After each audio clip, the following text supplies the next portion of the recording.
साहिब सदर आपकी इजाज़त से। जभी को टेकते सजदों में और दुआ करते, किसी के वास्ते इससे ज़्यादा क्या करते। हमारे गांव के लोगों में ये खराबी थी, वो एक दूसरे को देखकर जला करते। वो चाहता था उसे देर तक सुना जाए, सो एक बात कई बार हम सुना करते।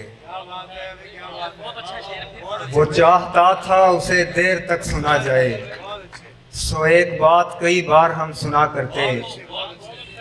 तुमने जिसको बाग का माली रखा है, फूल चुराना उस बंदे का पेशा है। शुक्र करो तुम मेरे हाकिम हो, वरना तुझ जैसों को नकब लगाते पकड़ा है।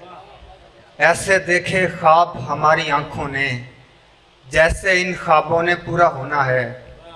मैं कहता हूँ यार ज़रा माहौल बने, मैंने अपने गम पे गिरिया करना है।